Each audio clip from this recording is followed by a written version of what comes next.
están escuchando? Sí. Sí, perfecto. Saludo a todos ustedes con mucho afecto y admiración. Espero que el tiempo que ha transcurrido desde que nos despedimos ayer a este momento, pues haya sido muy exitoso en su trabajo y con mucha salud y entusiasmo. Y bueno, pues vamos ahora a tener la oportunidad para mí de privilegio de tener una nueva sesión con ustedes. Este es un tema diferente, se refiere a los titulares de la acción electoral.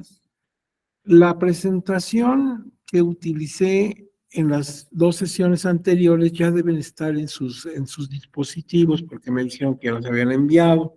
Ojalá les sea de utilidad. Esta presentación que vamos a utilizar ahora no es mía, como ustedes pueden observar, es de la autoría del maestro don Fernando de la Pesa Berrios. El maestro don Fernando de la Pesa es profesor investigador aquí en la Escuela Judicial Electoral, pero vamos con su venia a utilizar su material para desahogar el tema que nos llevará esta sesión de viernes y el próximo lunes, el lunes 14, a la misma hora. Entonces, bueno, pues ahora se trata de hablar de quiénes tienen la acción electoral, quiénes son titulares de la acción electoral. Desde luego se me ocurre así sin ver leyes ni nada, pues que los ciudadanos y ciudadanas, claro. Pero sorpresa, vamos a encontrar que hay muchos titulares que pueden, o sea, muchas personas, muchos individuos que pueden presentar una acción electoral, o sea, interponer un medio impugnativo ante las autoridades electorales jurisdiccionales. Ahora bien, una característica de este tema es que además del tema central, que son los titulares de la acción electoral, si ustedes ven su programa, cuando se inscribieron les dieron un programa o leyeron ustedes un programa desglosando los temas que comprende el diplomado. Y se habrán dado cuenta que hay muchos temas de carácter procesal, que para las personas que son abogados, abogadas en esta audiencia, pues les van a sonar ya ciertamente familiares, porque forma parte de la temática de la carrera de abogado. Para quienes no son o cultivan otras profesiones, pues sí, algunas cosas les pueden parecer raras o no entienden de qué se trata. Y precisamente por eso, en esta parte del programa del diplomado, se hace referencia a muchos aspectos que son de índole procesal en general, para luego al final llegar al tema central, que son los titulares de la acción. Esto se los comento para que no vayan a pensar que pues ya estamos en otros temas, ¿verdad? O sea, bueno, los titulares para cuándo, a qué hora, ¿verdad? No se preocupen, están contemplados, como dice la presentación. Lo que pasa es que vamos a tener que hablar de muchas otras cosas. Bueno, pues como siempre, hay un objetivo. ¿Se acuerdan que les dije? El que no sabe a dónde va, pues no sabe si ya llegó. Entonces, ¿cuál es el objetivo de esta temática? Al final del curso, que no es el curso en realidad, sino es al final de la exposición de esta temática, porque el diplomado sigue su curso, tiene todavía muchos temas por delante. Al finalizar estas participaciones, ustedes, las personas que lo están tomando, conocerán los fundamentos del derecho procesal electoral. Entonces ya vean ustedes que antes de ver titulares, vamos a ver algunos aspectos del derecho procesal electoral. Por ejemplo, competencia, litispendencia, etcétera. Palabras que luego vemos en las sentencias del tribunal. Seguramente ustedes han visto alguna por ahí. Y luego, pues, no nos resulta muy claro el lenguaje, ¿verdad? Porque, pues, quizás no estamos habituados a este tipo de documentos. Entonces, de eso se trata, de dar fundamentos del derecho procesal electoral a partir de los conceptos principales de la teoría general del proceso que le resulten aplicables. Fíjate que allá por los años 60 se tomó en cuenta que las personas que estudiaban en la Facultad de Derecho de cualquier escuela, no solamente de la Universidad Nacional Autónoma de México, sino de cualquier escuela pública o privada, esto, pues llevaban procesal civil, procesal penal y así. Pero pues luego era un problema para los profesores de la época, cada uno en su materia, explicarles a los alumnos, pues, qué entendemos por jurisdicción, qué entendemos por competencia, qué entendemos por consorcio judicial, qué entendemos por juicio, por recurso, y entonces se perdía mucho el tiempo. Por eso era mejor hacer una materia que fuera como introductoria, y ahí le llamaron teoría general del proceso, donde no se abocan a un proceso en particular, civil, mercantil, laboral, sino en general, para darte estos conceptos, y ya cuando pases a procesal civil y te digan la competencia es en este sentido, tú ya sabes qué es la competencia. Bueno, entonces dice aquí el objetivo: queremos dar esos fundamentos a partir de la teoría general del proceso. Vamos a recordar algunos conceptos que pues sean aplicables al proceso electoral. Y ya entrando en más especificidad, objetivos específicos, pues ustedes van a identificar los conceptos principales de esa teoría general del proceso que resulten aplicables al derecho procesal electoral. Distinguirán cómo se aplican los fundamentos en el derecho procesal electoral como materia que rige la actividad jurisdiccional electoral. O sea, son conceptos que maneja el tribunal. Esto con el propósito de que ustedes, cuando vean una resolución, la entiendan plenamente, porque claro, el lenguaje que utilizan las ponencias pues es un lenguaje jurídico especializado, por más que traten de bajarlo a un nivel de lenguaje ciudadano, pero pues hay términos que no los puedes cambiar el membrete, ¿verdad? Entonces, pues de eso se trata. Si ustedes van a cursar un diplomado de Derecho Procesal Electoral, pues que ustedes sí entiendan todos los términos referentes a esto. Si ya son abogados, les sirve de repaso y a lo mejor ustedes incluso tienen más información sobre cada uno de estos conceptos. Recuerden que esto es así muy resumido. Por otro lado, los titulares de la acción electoral están dentro de esos conceptos. Ser titular de una acción procesal civil, procesal penal, quiere decir que el sujeto que tiene esa titularidad tiene la atribución, tiene el derecho de acudir al tribunal correspondiente e interponer su demanda. ¿Sí? Entonces, no está fuera de enfoque, aunque no diga textualmente titular, lo que pasa es que esa titularidad está dentro de esos conceptos a los que se están refiriendo los objetivos. Entonces ya tiene sentido.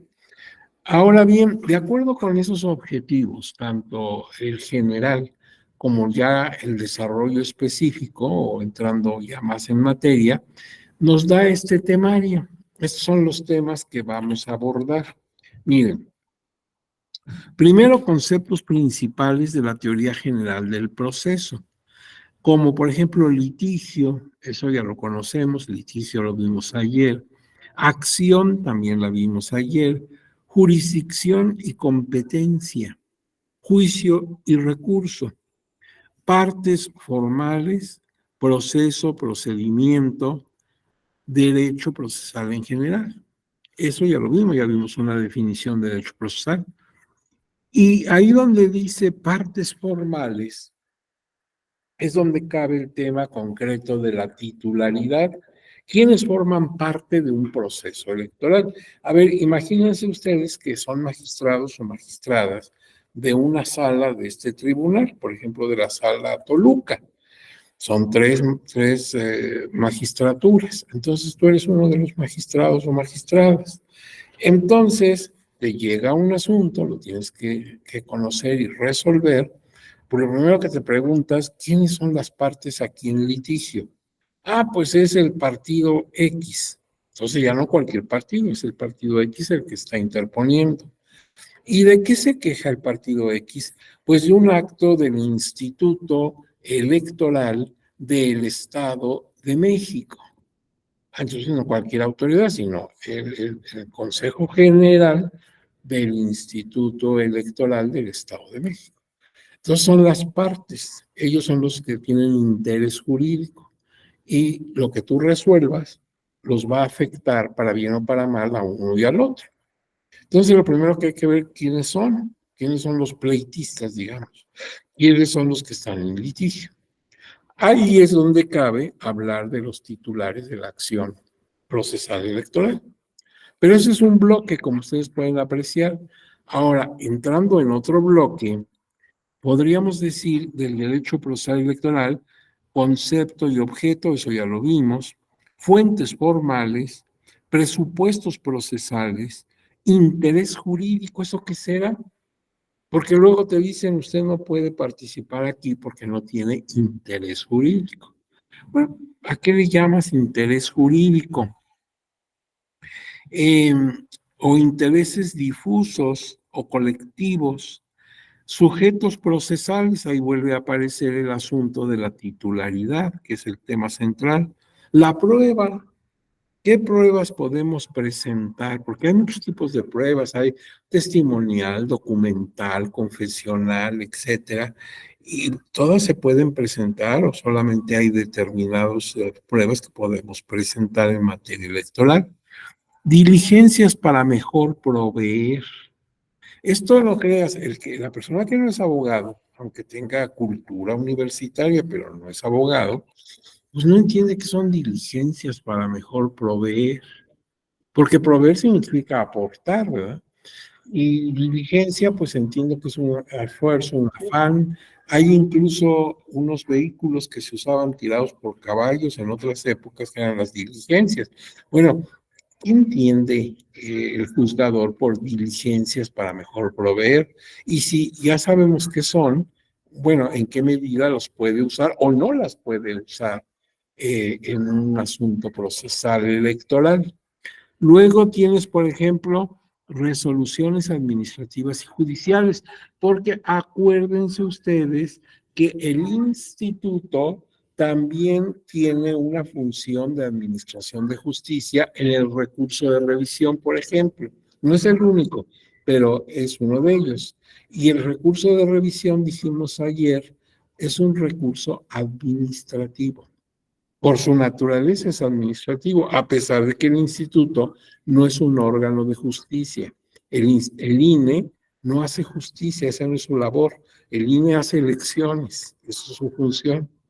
Pero en este caso la ley le está asignando que conozca y resuelva asuntos litigiosos, nada más con el superior jerárquico. ¿Se acuerdan que les puse un ejemplo entre la Junta Distrital en Tapachula, Chiapas, y la Junta local del estado de Chiapas con sede en Tuxtla Gutiérrez, la capital? Entonces, en este caso estamos ante una impartición de justicia por un órgano que no es jurisdiccional. Bueno, entonces, algunas de estas cosas ya las hemos tocado de alguna manera. Luego habla de cosa juzgada, las cosas que ya causan estado, que ya no pueden ser impugnadas, y entonces ya deben ser ejecutadas las decisiones judiciales. Los medios de comunicación procesal, o sea, cómo se comunica el juez con las partes. Pues aquí es el mundo de la notificación, ¿sí? Estamos en la notificación. Y luego las medidas de apremio y corrección disciplinaria, porque el tribunal, no se te olvide que forma parte del poder judicial. O sea, el tribunal puede. El tribunal puede. Consecuentemente tiene potestad. Y lo que resuelven los señores y señoras magistradas en un pleno de cualquier sala, sea regional o sea la superior, se tiene que realizar tal cual. O sea, no se está impartiendo como un consejo, como una orientación paternalista, sino que son órdenes. Tienes que hacer esto, esto y eso, está clarísimo. Y lo tienes que hacer porque así lo está resolviendo la justicia. Entonces, pues no queda más que actuar conforme a la sentencia. Bueno, y si no lo hicieras, y si desobedecieras su mandato, no pasa nada, no, sí pasa.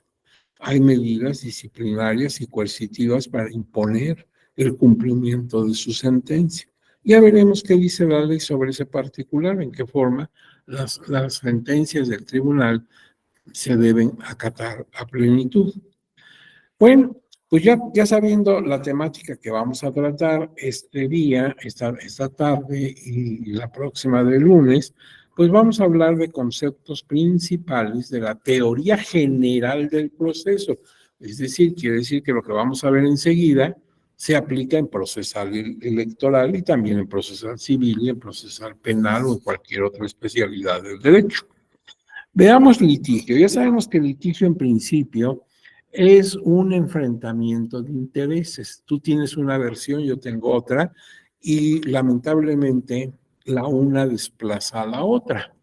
Porque cada quien puede tener intereses diferentes, pero no chocan. Yo te ponía el ejemplo, ¿verdad? Tú quieres pasar la materia, quieres acreditar tu diplomado y que te den los documentos correspondientes, las evidencias. Y yo quiero pasar diciembre en la República Dominicana vacacionando. Pues tú puedes pasar el diplomado y yo me puedo ir de vacaciones, porque aunque son cosas diferentes, no se oponen. Pero cuando tú dices, este terreno es mío, y digo yo, no es cierto, eso es mío, entonces hay algo muy grave, estás chocando. O tú tienes la razón o yo la tengo. Y eso lo va a decidir el juez. Entonces el litigio es eso, el enfrentamiento de los intereses entre las partes. Bueno, vamos a ver cómo lo trata aquí el maestro don Fernando de la Pesa. Dice, concepto, es el conflicto de intereses calificados por la pretensión de una parte y la resistencia de otra.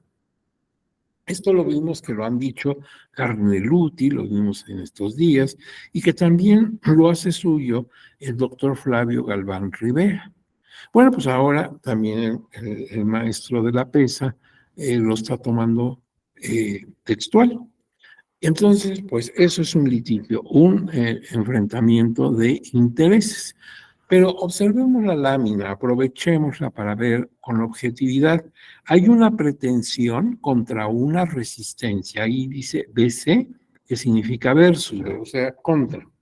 Entonces, yo tengo una pretensión, yo quiero algo a lo que tú te opones. Por eso tú resistes esa pretensión mía. En mi ejemplo, yo quiero que se reconozca mi propiedad sobre ese inmueble. Y tú dices, no, de ninguna manera, ese inmueble es mío. Entonces ahí está la litis. Vamos a ver quién de los dos tiene razón. En cuanto hacia la pretensión, es la petición o reclamación que formula el actor ante el juzgador contra el demandado en relación con un bien jurídico. Efectivamente, el actor es el sujeto activo de la relación procesal. Generalmente, salvo alguna excepción, generalmente en un proceso hay dos partes, mínimo, puede haber más, pero hay dos partes. El sujeto activo, que es el actor, y el sujeto pasivo, que es el demandado. Se le llama sujeto activo porque es el que hace accionar la justicia. ¿Te acuerdas que te dije? Es como la llave en tu auto. En cuanto le das vuelta al torniquete, pues ya empieza la combustión y ya empieza a caminar tu auto. Entonces, por eso eres el sujeto inicial. Tú inicias la controversia al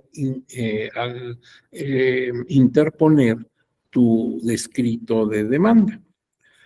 Ahora bien, en ella hay pretensiones tuyas, hay argumentas, hay manifiestas tu derecho y quieres que te lo reconozca el juzgador. La persona demandada, ella es la parte pasiva. ¿Por qué pasiva? Porque ella no fue a pedir la justicia, sino que ahora se ve involucrada y tiene que pues tener el pleno derecho de responder lo que convenga a su interés. Vamos a escuchar los argumentos. En el proceso judicial no es como en casa. Te voy a recordar algo que pasa muy frecuentemente en las familias, cuando los niños son pequeños. Se pelean los hermanos, o se hace alguna acción que no es correcta, y el primero que llega con el papá o la mamá, ese es el que gana, ¿sí? Es que me hizo y quién sabe qué, y cuando llega el otro ya ni caso le hacen, ¿verdad? ¿Por qué le pegas a tu hermano? Ya no te dejan explicar.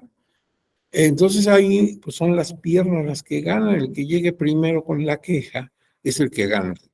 No, en el derecho no es así. Tú puedes decir, el doctor Pérez de los Reyes me debe 2 millones de pesos y no me los ha pagado. Sin embargo, cuando yo conteste, pues voy a decir, oiga, yo ni conozco a esa persona, ¿cuándo recibí 2 millones de pesos de ella? O ¿por qué le debo esa cantidad si nunca hemos tenido trato ninguno? Bueno, pues no es el que llegue primero, sino el que tenga la mejor prueba, pruebas más fehacientes, más sólidas. Entonces, por eso la otra parte es pasiva, porque ella recibe la acusación, la denuncia, la atribución de que hizo una cosa indebida, y ahora vamos a ver qué responde. Por eso aquí está muy bien, la pretensión dice, es la petición, es la petición o reclamación que formula el actor. Él tiene la acción, pues es el actor, ante el juzgador contra el demandado, que es la parte pasiva, en relación con un bien jurídico. Veamos ahora la resistencia. Dice, es el derecho del demandado de contradecir la demanda en cualquiera de sus aspectos o en todos sus aspectos, ¿sí? Tú tienes el derecho de defenderte, ¿sí? Y ojalá que tus argumentos y tus pruebas sean más sólidas que las del actor. Ahora bien, hay aquí algo que no no hemos hablado, la causa de pedir. Abajo de la pretensión verás que dice causa de pedir. ¿A qué le llama el juzgador causa de pedir? Porque incluso en las resoluciones del tribunal, si tú has sido acucioso y has visto algunas, a veces surge eso de causa de pedir, y que la causa de pedir, y que la causa de pedir, bueno, ¿qué es la causa de pedir? Pues la causa de pedir, dice, es el fundamento de la pretensión que exige el actor a través de. Yo en mi ejemplo dije, oye juez, yo soy el dueño de ese terreno y te estoy presentando la evidencia. Tengo un acta notarial de propiedad, un título de propiedad que se hizo o se celebró ante notario público. Aquí tienes este documento que prueba que yo soy el dueño de ese terreno. Bueno, esa es la causa de pedir. ¿Por qué te pido? Pues porque yo soy el dueño. ¿Y cómo lo demuestro? Pues con mi acta notarial, sí, con mi escritura. Bueno, entonces la causa de pedir es el fundamento que yo tengo para pedirle al juez que falle tal o cual cosa a mi favor. La causa de pedir, ¿por qué lo pido? Naturalmente, si yo quiero ser registrado como candidato a una diputación federal, pues le digo, quiero que se me reconozca ese derecho a que se me registre. Sería absurdo decirle, ¿cuál es tu causa de pedir? Pues porque quiero ser diputado. No, claro, sí, eso no necesitas decirlo. Yo entiendo que quieres ser diputado, por eso te quiero registrar. Lo que estamos hablando de causa de pedir es por qué te consideras con el derecho para solicitar esto. Ah, es que cubro los requisitos que señala la Constitución. Para ser diputado se requiere tal, y yo los cumplo a cabalidad. Y los entregué en tiempo y forma. Aquí está el escrito donde yo le presenté al instituto mis documentos, mis evidencias. Entonces yo cubrí todos los requisitos para que se me registrara. Esa es la causa de pedir. No nada más lo que tú quieres que pase, ¿verdad? O sea, pues claro que tú quieres ser diputado, pero eso no necesitaría decírselo a los magistrados. Ellos entienden que lo que tú quieres es ser diputado, pero tenemos que empezar por el registro. Todavía te falta ver si la ciudadanía te vota a favor. Pero en la causa de pedir es la razón que tú tienes para, según tú, solicitar esto. Ya veremos si tu causa de pedir es suficiente para que te concedan el derecho en una resolución. Eso ya es decisión de los magistrados y magistradas, de acuerdo a todo lo que se discuta y se lleve a cabo en el proceso. Ahora bien, esa causa de pedir algunas son razones de derecho y otras razones de hecho. Cuando yo le pido al tribunal que yo quiero que intervenga para que el instituto me registre como candidato, pues hay razones de derecho. Entonces tengo que ver la Constitución, los artículos de la Ley General de Instituciones y Procedimientos Electorales que amparan mi posibilidad de que yo sea registrado. Por eso le cito artículo tal de la Constitución Política de los Estados Unidos Mexicanos, artículo tal de la Ley General de Instituciones y Procedimientos Electorales, artículo tal y tal de la Ley General del Sistema de Medios de Impugnación en materia electoral, y le puedo citar también jurisprudencia. Hay jurisprudencia sobre este punto del propio tribunal, véase la tal del año tal, ¿sí? Y hasta la transcribo. O incluso razones convencionales en la Convención de San José, en el Pacto de San José, si la Convención Americana de los Derechos Humanos, dice en su artículo tal esto. Entonces, todo eso me ampara, entonces es mi causa de pedir. Yo lleno el tipo que está en esos artículos. Y otras son de hecho. Por ejemplo, yo demuestro que tengo nacimiento en Chiapas, por eso quiero ser diputado por el estado de Chiapas. Demuestro que tengo domicilio en el estado de Chiapas. Demuestro que tengo la edad, en fin. Pero eso ya son situaciones de hecho que caben en mi circunstancia personal. Por eso dice aquí que unas son circunstancias de derecho y otras son de hecho. Por ahí ha levantado su mano Elizabeth. A ver, vea su micrófono y estaremos atentos a lo que usted quiere decir. Buenas tardes, maestro. Yo he tenido siempre una duda, tal vez algo descabellada. Hace tiempo, cuando yo estudiaba, escuché una frase que estaba en latín y que decía, dame los hechos y te daré el derecho. Ajá, sí, claro. Y viví engañada porque, pues, la misma legislación procesal de todo tipo te exige que tienes que mencionar los fundamentos legales.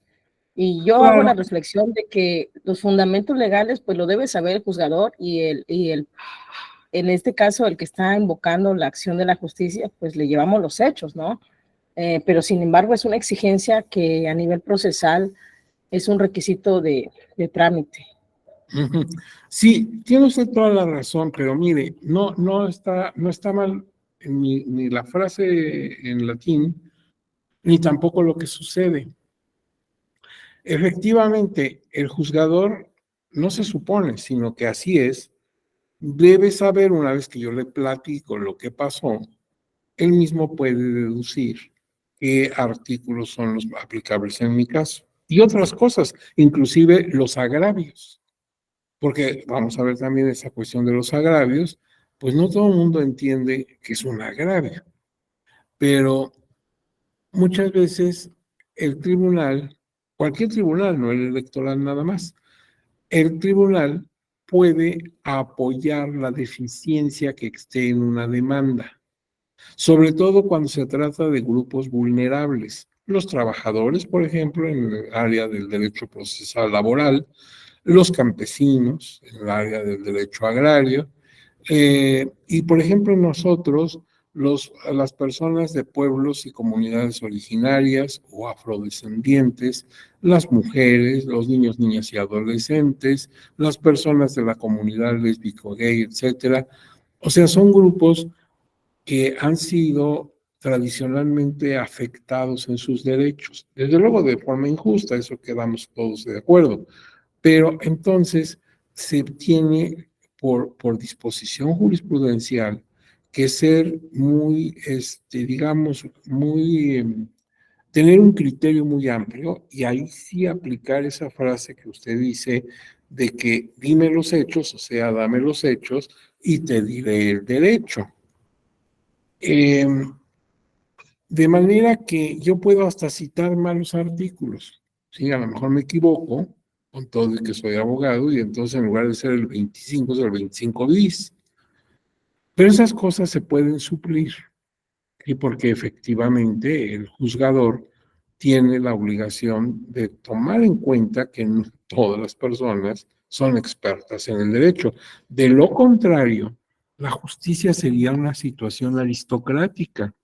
Solamente ciertos grupos privilegiados que tienen conocimientos del derecho o que pueden asesorarse por personas expertas tendrían realmente éxito en los procesos. La gente que no esté en esas posibilidades, pues ya mejor que ni se acerque, porque la pobre, si no cita los derechos, no le van a hacer caso. No, no es así tan tajante. Entonces, no es que usted haya vivido en ignorancia de ninguna manera, sino que hay esa flexibilidad en algunos casos. Aquí tenemos que identificar cuando un proceso es de estricto derecho, porque así lo marca la propia ley. Y entonces sí se exige que todo sea muy puntual. Y cuando el tribunal debe tener una actitud de apertura. Por ejemplo, en el caso precisamente de las comunidades indígenas, no le vamos a exigir a una persona en esas condiciones, que además está muy aislada en la geografía nacional, que no siempre tienen luces, no siempre han tenido estudios, ni tienen tampoco recursos para contratar un abogado, etcétera. Pues entonces la misma jurisprudencia del tribunal ordena que el juzgador en materia electoral, pues nada más con que narren los hechos se puedan desprender los agravios. Consecuentemente, se suple la deficiencia de la queja. Entonces, la situación no es tan tajante. No sé si esto le aclare un poquito las cosas. Se tiene ese criterio y sigue prevaleciendo de alguna manera esa idea de los romanos, de cuéntame qué pasó y lo demás ya lo entiendo yo porque yo soy el experto en el derecho. Y obviamente a la fecha, pues también los tribunales, los magistrados, los jueces, los ministros y ministros de la corte, pues son gente experta que sí sabe qué es lo aplicable. Pero ha levantado su mano, a ver, por favor. Jonathan Alonso, digo, con el problema del Jonathan. perfil. Sí. Hola, muy buenas tardes. ¿Cómo está, doctor? Muy buenas tardes a todos. ¿Qué pasó? Pues aquí nada más, yo creo que es parte del infravalorado artículo 17 constitucional, ¿no? Porque generalmente en la escuela, siempre más en materia penal, siempre nos vayamos por el 14 y por el 16, ¿no? Que el principio de legalidad y seguridad jurídica. Pero el 17 es muy amplio. Antes, en un momento dado, nada más lo utilizábamos para, bueno, nosotros los laboralistas, en un momento dado, cuando había alguna cuestión de dilación procesal. Pero ahorita con la nueva configuración que se le está dando, se me hace que ha tenido alcances más amplios, por ejemplo, de la tutela efectiva, ¿no? Tutela judicial efectiva. Entonces, en un momento dado, pues a raíz de este artículo, pues sí cambia un poquito la cuestión esta de la causa del pedir, ¿no? Lo que nos estaba comentando, y que a lo mejor en un momento dado lo tratamos un poquito ayer, cuando nos hablaba acerca de que el tribunal tenía la facultad de poder reencausar, ¿no? Entonces, a lo mejor si nosotros en un momento dado vamos por una vía que no es la correcta, bueno, si en un momento dado, como bien lo comenta usted, pues podría existir esta causa de en un momento determinado, el reencausamiento, ¿no? Sí. Lo mismo que había comentado con la cuestión esta del juicio electoral, que nació pues de sentencias en un momento dado del tribunal, y que nos comentó ayer que en un momento dado era para que ninguna controversia se quedara sin un procedimiento y sin en un momento dado que se dirimiera ¿no? Pero sí el artículo 17 ya en un momento dado ha tenido nueva configuración y creo que es muchísimo más amplio que lo que nos enseñaron en un momento dado en la escuela. Y ya por último, de lo que dice usted, pues sí es complicado, ¿no? Por ahí vi un criterio en materia civil, que las cargas de las pruebas en un momento dado ya no hay. Uno vi en materia mercantil de la carga dinámica de la prueba y otro lo acabo de ver en materia civil, y que no aplica en un momento dado la suplencia de la queja en esta que tienen, por ejemplo, en materia de amparo o en materia del trabajo. Entonces sí va a depender mucho en un momento dado de la materia en la que nosotros estemos pues en un momento dado litigando, o en un momento dado el medio de impugnación que se presente, por ejemplo, alguno que ya sea de estricto derecho, ya no a lo mejor ya no en la primera instancia, sino ya como un recurso, porque estos tienen unas reglas un poquito más difíciles, de si nos pueden echar la mano con la suplencia de la deficiencia de la queja. Es Claro, cuanto, doctor. claro, por eso hay que ver muy bien, como dice usted al final, hay que ver de qué medio impugnativo estamos hablando, porque algunos son de estricto derecho y lo que tú digas nada más se va a tomar en cuenta. En cambio, hay otros que admiten la suplencia, sobre todo cuando se trata de grupos vulnerables. Ahora bien, hablando de esto, de suplir, en materia, por ejemplo, precisamente de grupos como los pueblos originales, la suplencia es total y ha insistido la jurisprudencia del tribunal, que consecuentemente es una fuente formal obligatoria, ha insistido en que se eviten hasta donde sea posible las solemnidades y las exigencias de forma, es decir, hasta donde se pueda. Y en cuanto a la carga de la prueba, la regla también desde la época de los romanos era en el sentido de que el que afirma debe probar. Y en principio así es. Si yo digo que sucedió así, yo lo tengo que probar. Sin embargo, también a últimas fechas y en ese afán tutelar de ciertos grupos, se dice, oye, pero si es violencia política por razón de género contra las mujeres, pues más bien el que debe probar su inocencia es el afectado por la demanda, ¿sí? No la víctima de esas conductas, porque entonces la pones en una situación crítica tras de que la violentaron, la amenazaron, le hicieron y retornaron. Ahora todavía ella, la pobre, tiene que juntar las pruebas y cualquier día se las van a facilitar. Que pruebe, el que dice que no lo hizo, pruebe que no. Y entonces la teoría que viene desde los romanos de que el que afirma debe probar, pues ¿qué crees? En este caso ya no funciona. Pero tiene lógica, como pueden observar. No le vas a exigir a una persona que ha sufrido violencia que todavía ande buscando pruebas. No, pues que las busque el tipo que causó la conducta, que pruebe él que no lo hizo. Y entonces toda la teoría general de la prueba como que se tambalea, ¿se da cuenta? O sea, como que, pues sí, pero no. Pero hay una razón para ello, ¿sí? Sigue prevaleciendo la idea, el que afirma debe probar. También, claro, el que niega, pero de su negativa hay una afirmación. Por ejemplo, alguien dice, cuando se cometió el delito, yo lo vi a usted ahí en la escena del crimen.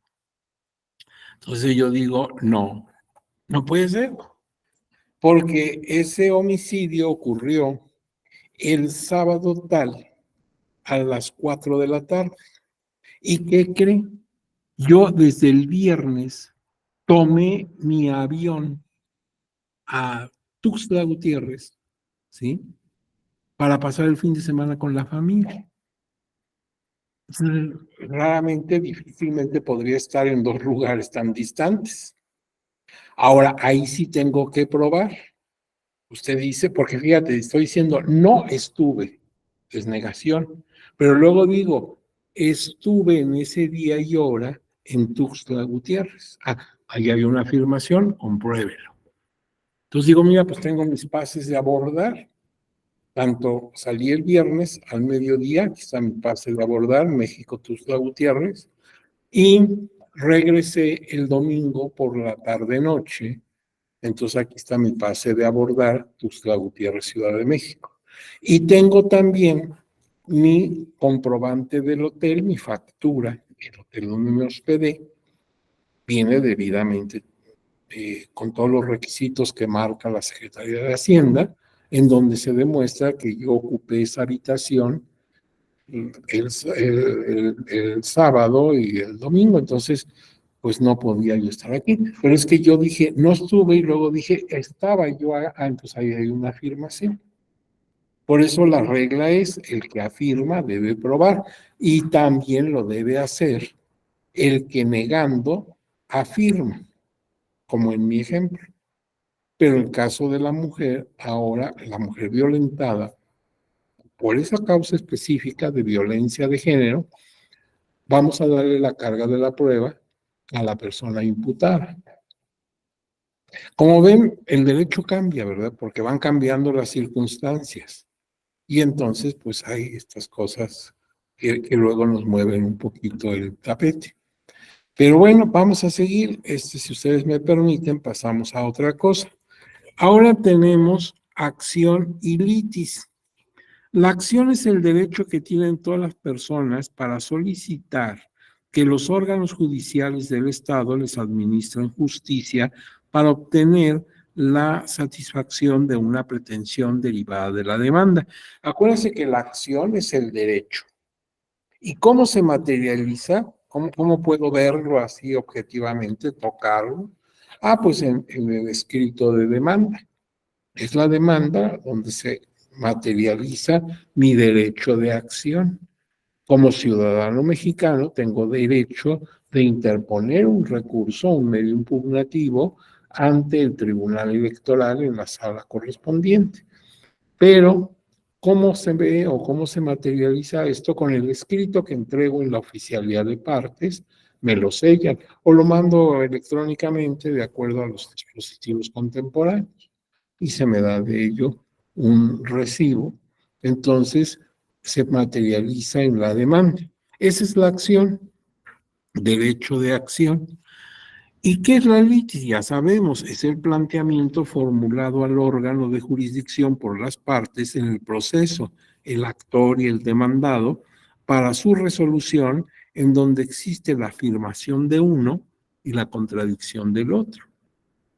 Por eso es muy importante, te decía, y creo que en la clase pasada o la anterior, es muy importante fijar la litis. Así se estila ese término, fijar la litis. Cuando tú has presentado tu demanda, has interpuesto tu demanda como actor y la parte aparentemente culpable de la impugnación que tú dices ha respondido, entonces ya podemos hacer como un checklist, ver dónde concuerdan y dónde se contradicen una versión con la otra. Y entonces podemos fijar la litis. Y sobre eso nada más va a versar el proceso. Lo vamos a circunscribir a eso. Te decía un poco como el cirujano. Cuando va a intervenir, solamente va a afectar la parte de tu cuerpo que tiene que afectar, que tiene que traumatizar. Te ponía yo el caso de una microcirugía que hiciéramos en tu párpado izquierdo. El resto de tu cuerpo no tiene por qué ser molestado, bueno, ni siquiera visto por el médico. Nada más va a intervenir en una microcirugía en tu párpado. Desde luego, lo va a afectar, se te va a inflamar, vas a tener molestias, pero es lo único que va a invadir tu organismo. El resto de tu cuerpo no. Está fijando el campo de operación. Bueno, pues así como el cirujano es muy cuidadoso en eso y cubren lo demás de tu cuerpo, nada más dejan externamente la parte que van a afectar, así también un poquito en los juicios sucede. Vamos nada más a ver esta situación, aquí está la litis. La litis consiste en que el actor dice A y la autoridad responsable dice B. Nos vamos a ver al final de toda esta resolución en que quedamos, quién de las partes tiene razón. Eso es fijar la litis. Ahora bien, de juicio y recurso. Porque nosotros vimos ayer, utilizando la presentación del doctor Flavio, que ya tienen ustedes en su poder, vimos que de todas las vías impugnativas, que son varias, en el Tribunal Electoral del Poder Judicial de la Federación, unos son juicios y otros son recursos. Bueno, ¿y cuál es la diferencia? ¿Por qué todos se llaman, no todos se llaman recursos? ¿Por qué no todos se llaman juicios?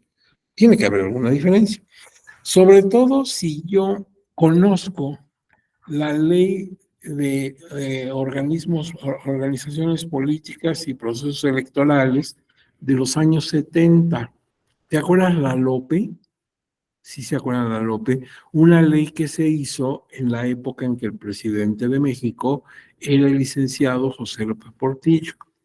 Esa LOPE es muy importante porque en su momento fue como un parteaguas.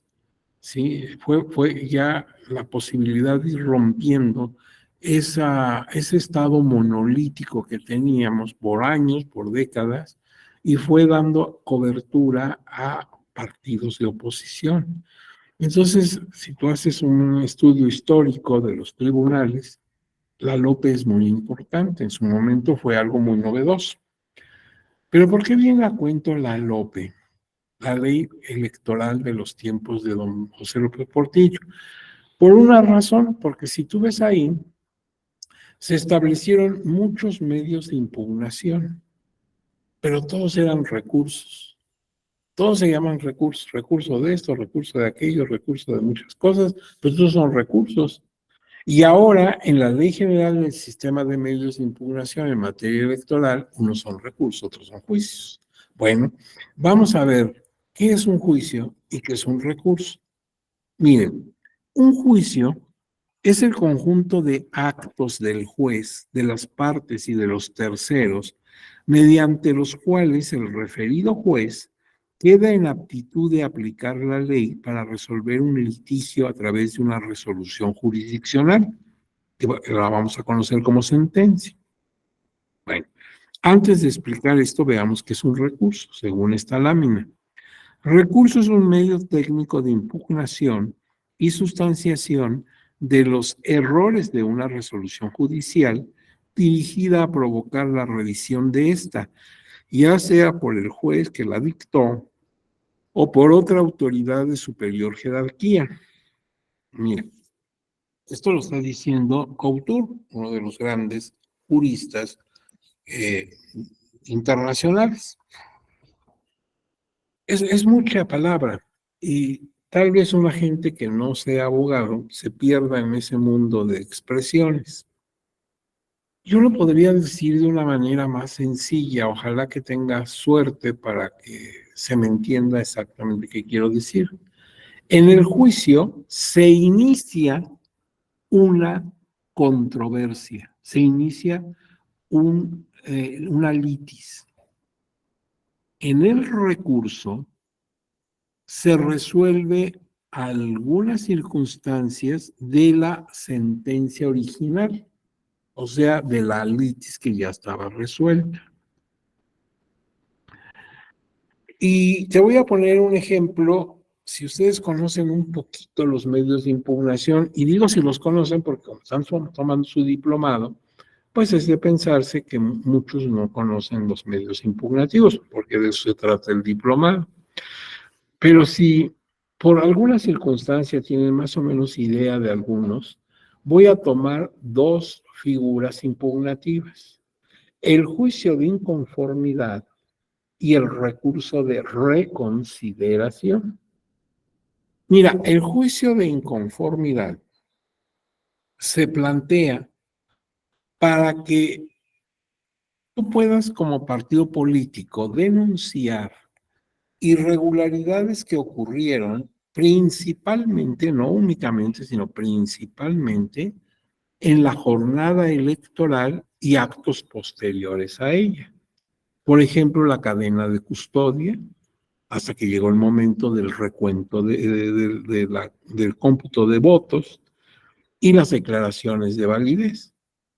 Bueno, entonces yo, partido político, observo que cuando fue el día de la jornada electoral, en la casilla fulanita, en la menganita, en la perenganita, ocurrieron irregularidades, a mi modo de ver muy graves, que hacen perder la certeza del resultado. Y eso voy y denuncio en el juicio de inconformidad. Se trata de una elección de presidente de la República, no, perdón, de diputado. Entonces lo va a resolver la Sala Regional Monterrey, porque es jurisdicción por geografía, le toca a Monterrey. El Pleno de Magistrados y Magistradas de Sala Monterrey conoce el asunto y lo resuelve, toma su decisión. Pero cuando yo veo la decisión a la que llegó, no estoy de acuerdo. Considero que no se valoraron a profundidad las pruebas que presenté. Considero que hubo algunas violaciones constitucionales en esa sentencia.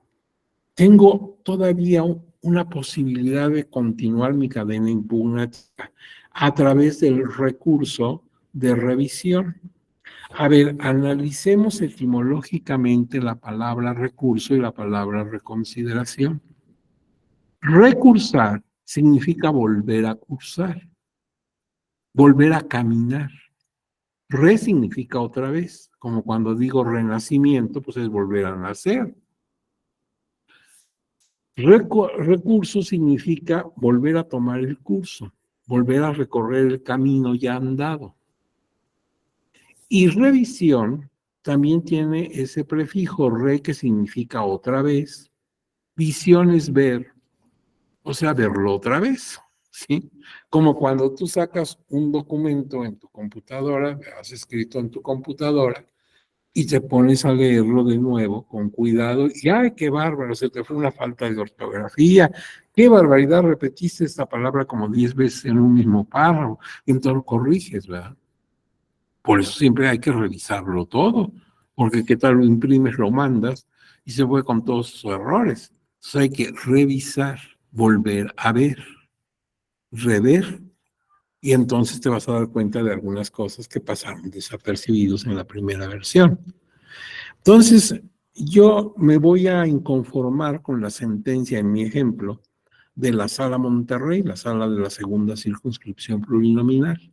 Bueno, y ese recurso lo va a conocer y resolver la sala superior, la sala de salas, o sea, la cúpula del tribunal. Lo que decida sala superior ya no se va a impugnar. Entonces, como ves, la litis la planteé yo en el juicio de inconformidad. Pero cuando este se resolvió, resulta que yo no estoy de acuerdo con la sentencia. En consecuencia, me voy a la reconsideración, a que se vuelva a considerar mi asunto, a que ahora me lo revise la sala superior.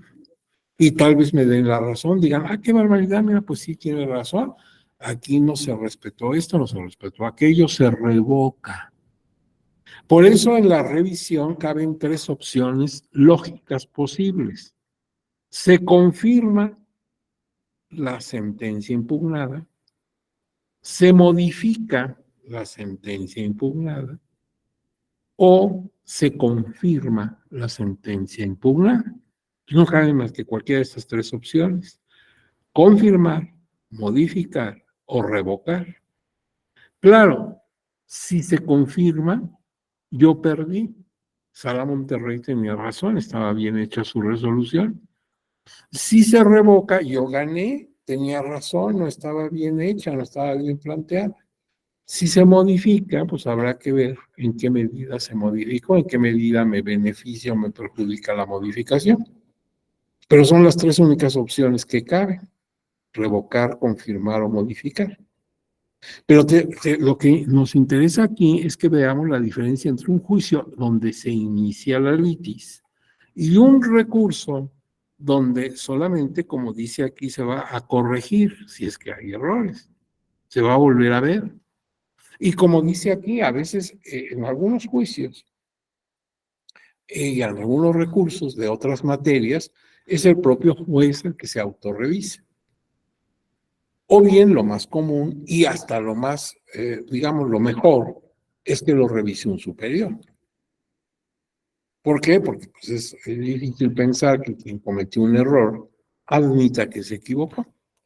Bueno, pero si tú dices, pues sí, ya lo entendí, está muy bien, así, juicio inicia la litis y recursos, como dice aquí, un procedimiento técnico para mejorar, para superar, para que se me revise, etcétera. Pareciera que ya suplimos este asunto y pasamos a otro, pero como en toda la vida, hay excepciones. Y en la misma Ley General del Sistema de Medios de Impugnación, tenemos una excepción, el recurso de revisión, del que ya me referí en ocasiones anteriores. ¿Te acuerdas que el recurso de revisión es un recurso administrativo? Porque conoce y resuelve el instituto nada más que en su superior jerárquico. Como mi ejemplo entre la Junta Distrital de Tapachula y la Junta Local de Tuxtla Gutiérrez. Bueno, muy bien. Pero fíjate que el recurso de revisión debería llamarse entonces, de acuerdo con la lógica que está en esta presentación y con lo que yo he explicado, que inicia litis, pues debería llamarse juicio de revisión. ¿Por qué se llama recurso en lugar de juicio? Por una sencilla razón, porque acuérdate que el instituto no es un órgano de justicia y entonces le estaríamos dando una categoría para que resolviera un juicio, una categoría, una naturaleza jurídica que no tiene. Es una autoridad muy importante, muy respetable, muy importante en la vida nacional, pero no es autoridad jurisdiccional, sino administrativa. Por eso le llamamos recurso. Y ya lo diga en lo que va dentro del instituto, por ejemplo, en mi ejemplo, en la Junta de Tuxtla Gutiérrez, todavía la puedo impugnar. Ahora me voy de jurisdiccional. Me voy de jurisdiccional el recurso de apelación. ¿Sí? Voy a ir a la autoridad de jurisdicción y llegar a la sala, a la de la circunscripción, que es la que compete el Estado de Chiapas, el electoral. Y ahí lo que diga Sala Jalapa, pues, ahí hasta. Bueno, pero entonces, fíjate, los dos recursos, en lugar de que uno se a juicio y el otro apelación, aquí no se puede por la razón que ya di. Por eso siempre hay que reflexionar. Las cosas no son así a rajatabla, no es blanco y negro. Hay cierto, ¿no? De como que es gris, ¿verdad? No sé si ha quedado claro. Bueno, juicio y recurso. Ya pasamos a los conceptos, ficción y competencia. Competencia. Tan frecuentemente en las resoluciones, por ejemplo, del tribunal, se utilizan estos términos.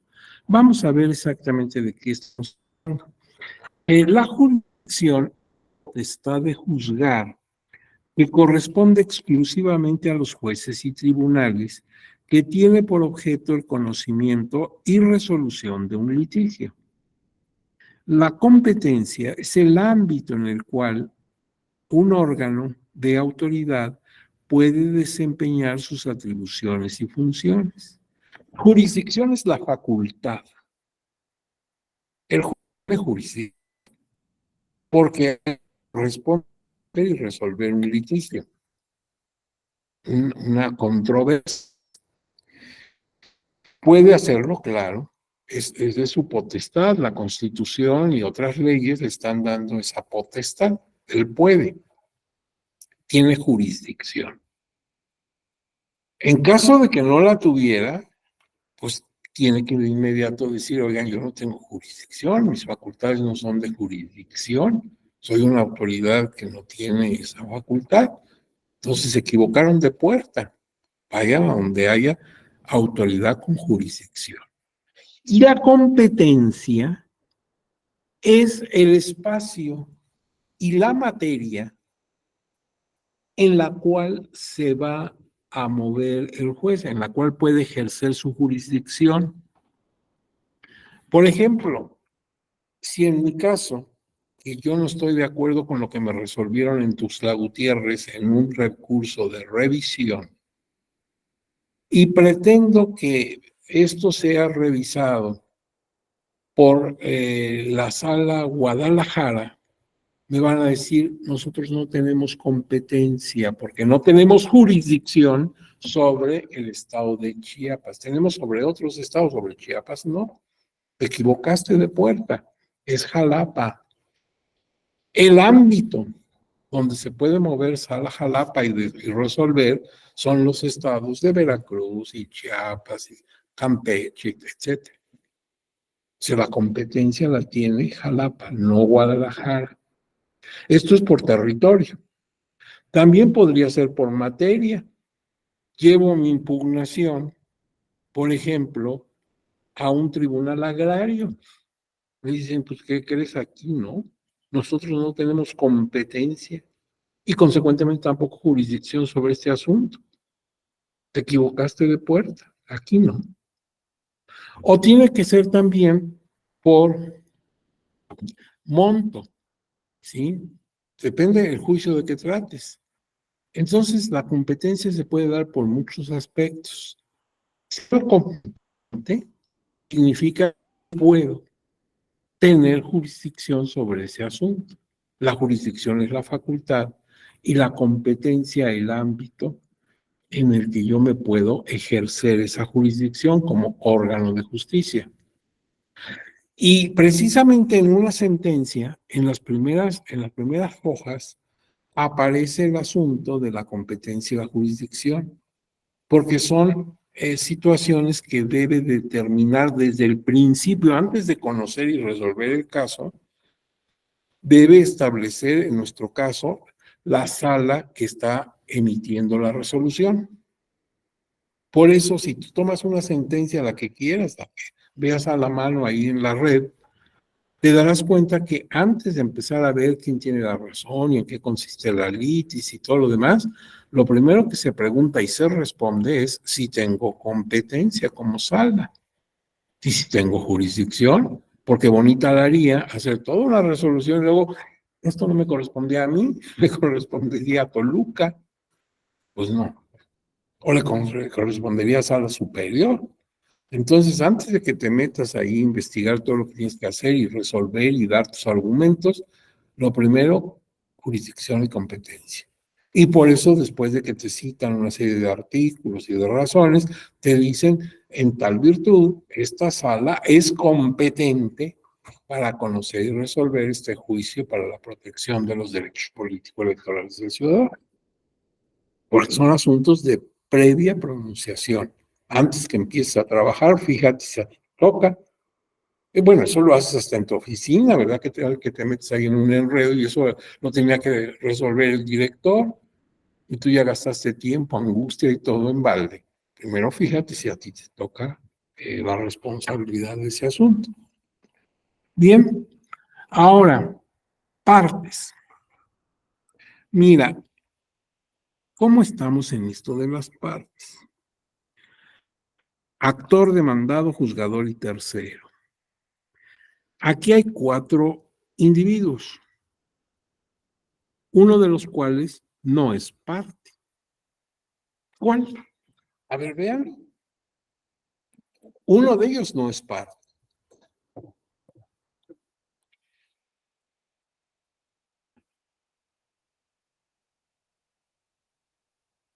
A ver, ha levantado su mano el Rincón. A ver, ¿quién no es parte? Vea su micrófono. El que no es parte es el juzgador, porque es Claro. el que va a resolver.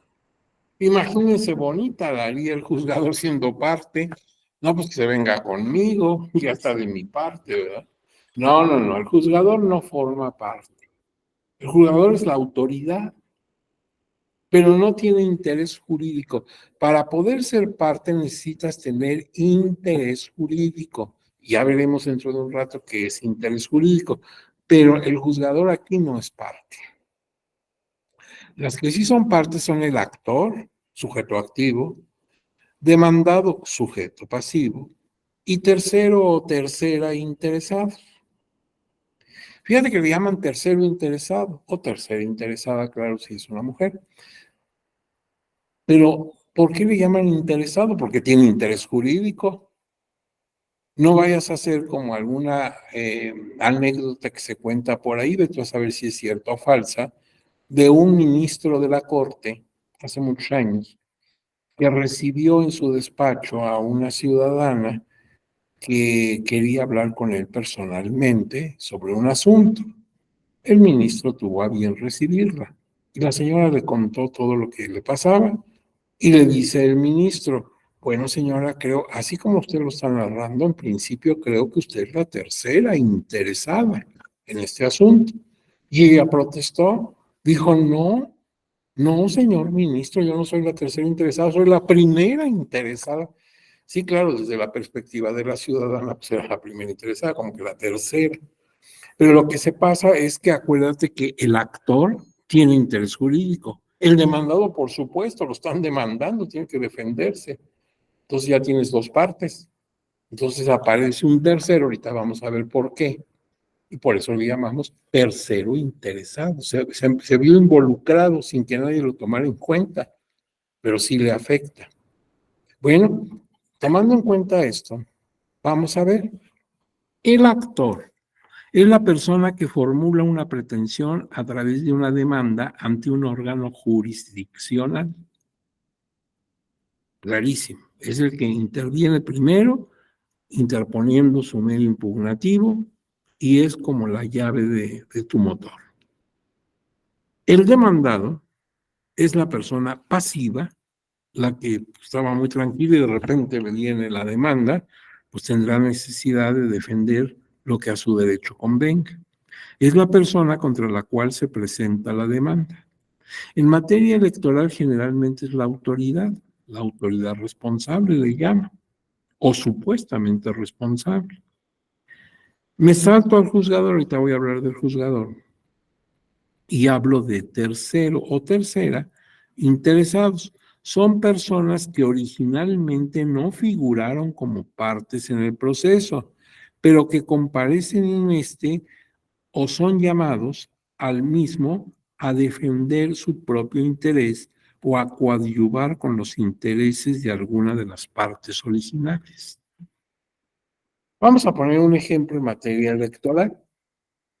Resulta que yo, representante del partido A, pues observo que hubo irregularidades en el cómputo.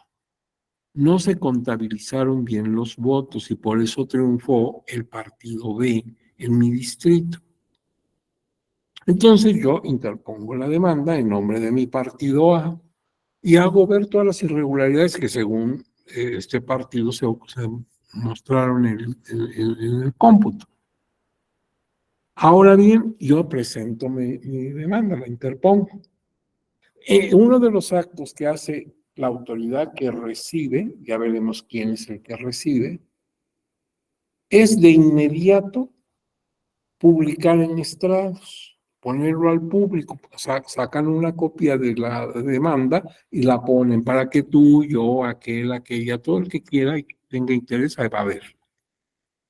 Entonces, debe estar ahí 72 horas, pegadita ahí en los estrados. Tiempo suficiente para que la gente se entere. ¿Qué pasa con el partido B que triunfó? Pues va a decir, no, espérate, ahí no hubo trampas. Este señor está mintiendo, este partido está mintiendo, no es cierto. Todo fue legal. Yo demandé no al partido, porque entonces sería demandado. Demandé a las autoridades electorales que hicieron mal el cómputo.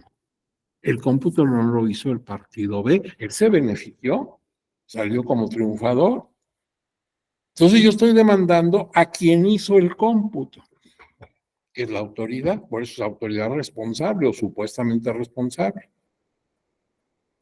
A él incluso no se le va a avisar por estrados, sino mediante actuario, en notificación oficial.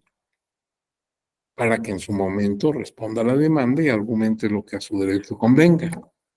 Pero el partido B dice, no, donde gane el partido A, pues adiós mi triunfo. Entonces él va a aparecer ahí como tercero interesado, diciendo, no, espérate, todas esas irregularidades no ocurrieron, y va a dar sus razones y sus pruebas.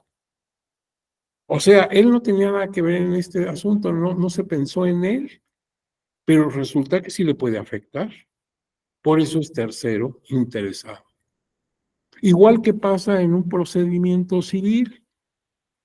Este fin de semana quiero irme a mi San Miguel Allende, pero me voy a ir en el carro de mi hija y no tengo cochera en la casa para que pueda entrar mi vehículo y guardarla.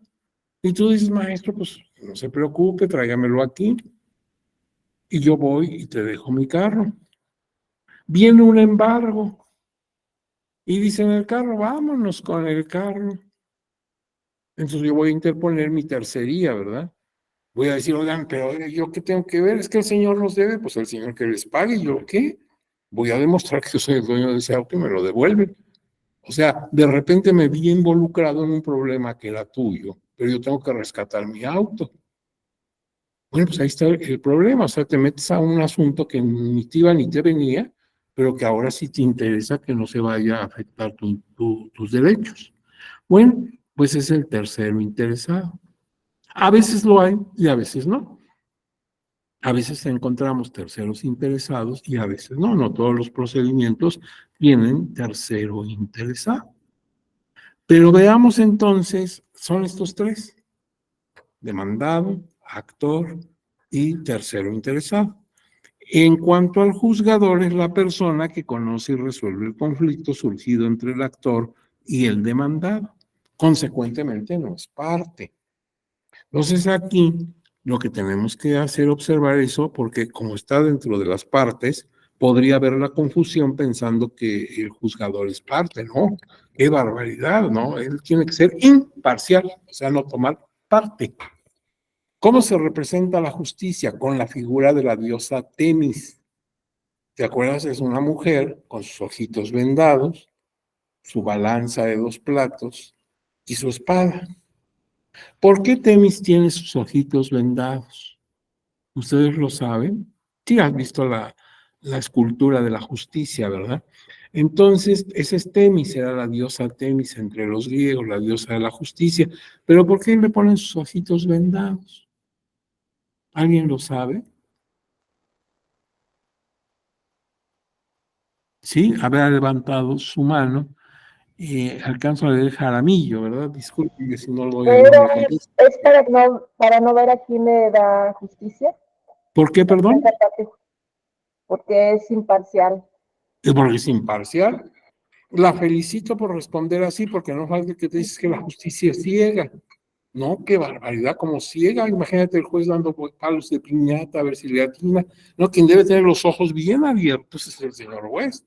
No, la que sí es ciega y que también se la representa con una venda en sus ojos es la fe. A la fe también se la representa como una mujer que lleva sus ojos vendados y si estás hablando de la fe cristiana, lleva una cruz en su brazo. Porque la fe sí es ciega, el creyente cree sin prueba. Eso es lo importante en la fe. Tú crees sin tener pruebas. Tú crees en la existencia de Dios, aunque nunca has visto a Dios, ¿sí? Es tu fe. ¿Sí queda claro? Pero fíjate, es la fe.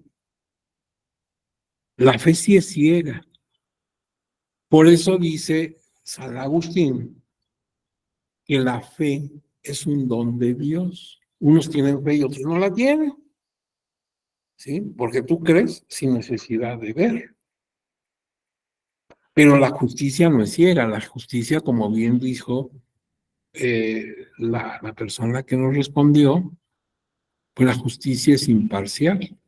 No puede estar a favor de una de las partes porque tú ya echaríamos todo a perder. Por eso, cuando un asunto te incumbe de alguna manera, debes abstenerte de conocerlo. ¿Sí? Si yo como magistrado me llega un asunto en el que está de por medio la candidatura de un hijo mío, pues no puedo conocer, tengo que inhibirme, o sea, tengo que hacerme a un lado. De no hacerlo, caigo hasta en responsabilidad. Entonces tengo que decir, este caso no lo puedo conocer porque el interesado, pues es mi hijo. Entonces, los demás colegas son los que van a resolver, yo no puedo entrar en esto. O alguna vez tuve un problema judicial con esta parte, podría pensar que ahora me voy a vengar. O sea, hay algo que me inhibe. Inhibirse quiere decir que se retrotraes, te haces a un lado, porque el juez debe ser imparcial, totalmente imparcial. Bueno, pasamos a otra. Aparte existe la coadyuvancia. A ver, pues estamos viendo las partes. Entonces, la coadyuvancia se presenta cuando una persona, sin estar obligada legalmente a ello, auxilia a alguna parte en litigio o a una autoridad en sus funciones. Por ejemplo, cuando algún familiar aporta elementos al Ministerio Público para esclarecer los hechos delictivos sufridos por su pariente. Yo le aporto al Ministerio Público algunos documentos, el celular del fallecido, ¿verdad? En fin, yo apoyo al Ministerio Público para que tenga más elementos para determinar ciertas responsabilidades. El artículo 12.3, o sea, tercer párrafo del artículo 12 de la Ley General del Sistema de Medios de Impugnación en materia electoral, dice textualmente, los candidatos exclusivamente, o sea, los está limitando, exclusivamente por lo que se refiere a los medios previstos en el libro segundo de este ordenamiento, podrán participar como coadyuvantes del partido político que lo registró de conformidad con las reglas siguientes. Y dice, a través de la presentación de escritos en los que manifiesten que lo que a su derecho convenga, sin que en ningún caso se pueda tomar en cuenta los conceptos que amplíen o modifiquen la controversia planteada en el medio impugnativo o en el escrito que como tercero interesado haya presentado su partido. Los escritos deben presentarse dentro de los plazos establecidos para la interposición de los medios de impugnación o, en su caso, para la presentación de los escritos de terceros interesados. O sea, esas 72 horas en que está el escrito pegado en los estrados. Los escritos deberán ir acompañados del documento con el que acredite su personería en los términos del inciso B del párrafo 1 del artículo 13 de esta ley. Podrán ofrecer y aportar pruebas solo en los casos en que así proceda y dentro de los plazos establecidos en esta ley, y siempre y cuando estén relacionados con los hechos y agravios invocados en el medio de impugnación interpuesto o en el escrito presentado por un partido político, y los escritos deberán estar firmados autógrafamente. Esto dice la ley. Pero entonces, la coadyuvancia, ¿cómo la podemos considerar? Y aquí nos encontramos división teórica entre los académicos. Algunos consideran que la coadyuvancia no la podemos tomar como una parte porque lo único que hace es ayudar a una de las partes, ofreciéndoles documentos que podrían ser interesantes para su causa. Hasta ahí podríamos pensar, pues solamente ayudan. Coadyuvar significa ayudar. Yo coadyuvo al mantenimiento de mi casa, quiere decir que somos varios hermanos que aportamos ingresos, entonces hay una coadyuvancia, ayudamos. Pero así las cosas también habría que meditarlo, porque el coadyuvante es el ciudadano candidato. Y a ver, ¿cuál es realmente la posición de un candidato? Fíjate, si yo soy candidato por el partido A para ser diputado Y pues no lo fui porque hubo, como en mi ejemplo dije, errores graves en el cómputo de votos. Mi partido interpuso el medio. Y yo pues voy a tratar de aportar cosas y documentos y lo que pueda para ayudar a mi partido, sin que se amplíe la litis. O sea, la litis original que se planteó con el documento que presentó mi partido se tiene que respetar. Yo no puedo ampliarlo. Y tengo para posibilidad de hacer esta coadyuvancia dentro del tiempo, por ejemplo, 4 días para interponer, o las 72 horas en los que puede presentarse un tercero interesado. Pero yo realmente soy una persona que solo ayuda. A ver, piénsalo. El no ser diputado afecta mi vida personal. O sea, no estoy perdiendo algo que digo, bueno, después lo consigo, ¿verdad? No perdí un paraguas en el tranvía y me compró otro. Son tan baratos que en la esquina hay un vendedor que me lo vende en unos cuantos pesos. Me da coraje perder mi paraguas, pero lo recupero al rato. Pero una diputación, tal vez jamás vuelva a tener la oportunidad de tenerla. Me cambias la vida. Yo ya tenía mi plan, ya tenía mi plan de vida próximo. Y anda. Entonces, ¿tú crees que yo no tengo interés? ¿Tú crees que yo no voy a defender hasta con las uñas mi diputación? ¿Por qué no me tomas como una parte también? Pues hoy tengo un interés. Es que tú nada más ayudas, pues nada más va de por medio. Fíjate que el partido incluso está menos interesado que yo, porque el partido podría llegar a un arreglo con los otros partidos, ¿sí? Una cosa ahí en lo oscurito, bueno, pues aquí perdemos y acá ganamos. Y yo me quedé ahí, colgado, ¿verdad?, del ladito. El primer interesado soy yo. El primero que le interesa que prevalezca el derecho soy yo. A lo mejor mi partido si pierde no pasa nada. Dice, bueno, pues perdimos en ese distrito. Ya, ganamos en otros muchos más. Pero yo perdí mi plan de vida. Entonces, por eso piénsalo, ¿verdad? Te vas a encontrar autores que dicen que son parte y personas que dicen que no son parte. Bueno, tú puedes tomar la decisión que gustes, pero también piensa en el caso concreto. Realmente el más interesado por ser candidato. Bueno, ahora ya hay más oportunidad para ellos. Bien. Proceso y procedimiento también ya lo hemos visto. El proceso es un conjunto de actos o de etapas coordinadas que se ejecutan por o ante funcionarios competentes del órgano judicial del Estado en la composición de un litigio.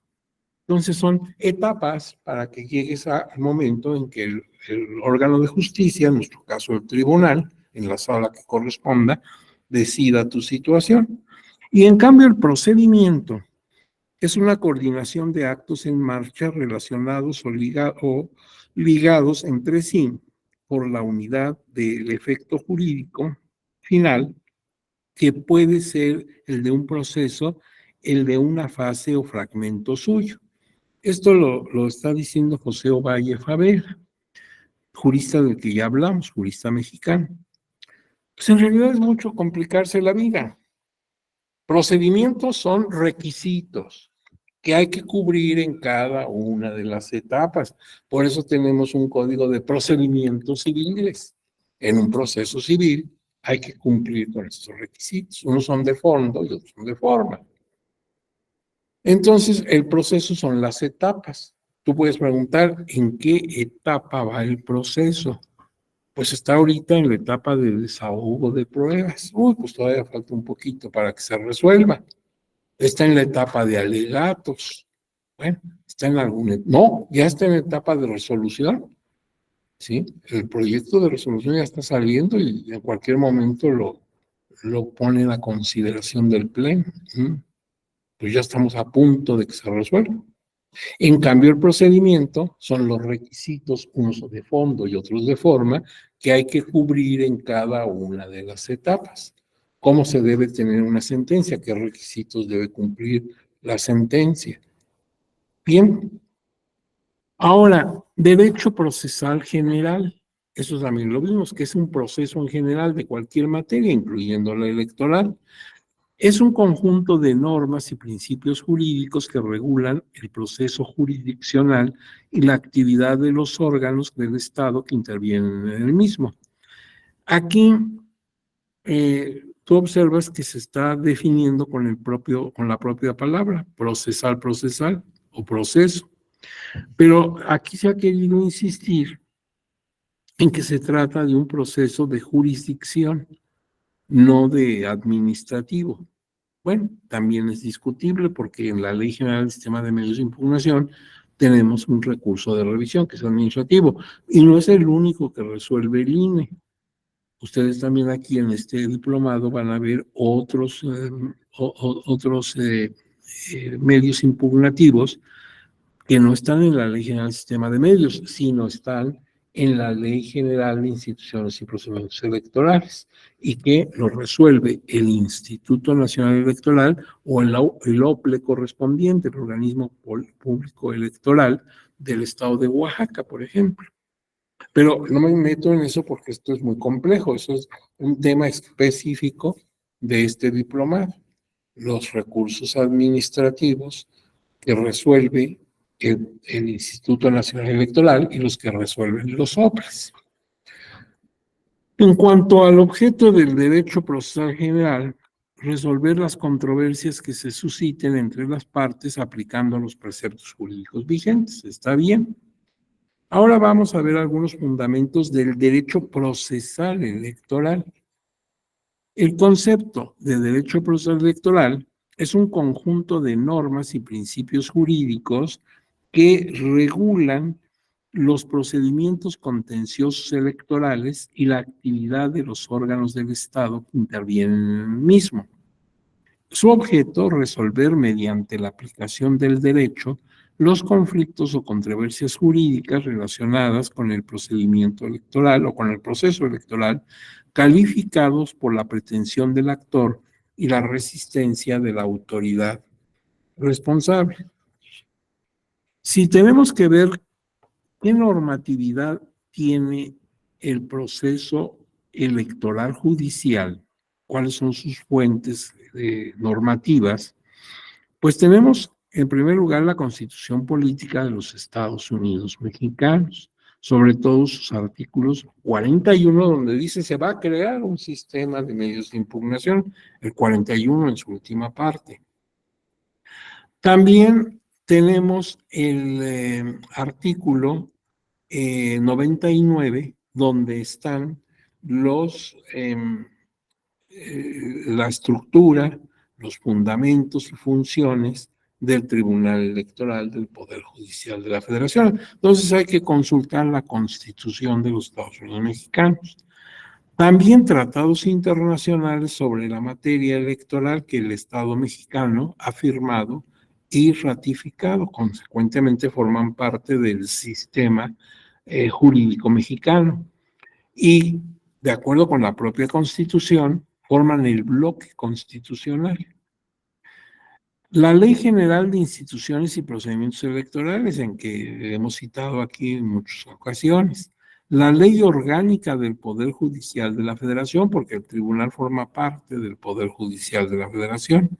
Nuestra ley fundamental para resolver la Ley General del Sistema de Medios de Impugnación en materia electoral. Las constituciones y leyes de las entidades federativas. Los reglamentos, estatutos y acuerdos. Unos son del instituto y otros son del tribunal. Y faltaría aquí establecer la jurisprudencia del Tribunal Electoral, del Poder Judicial de la Federación. Ahora bien, en materia de competencia, en materia electoral, está nuestro Tribunal Electoral del Poder Judicial de la Federación como órgano resolutor, pero también está el Instituto Nacional Electoral cuando se trata del recurso de revisión, que por sus siglas lo conocemos como el REP.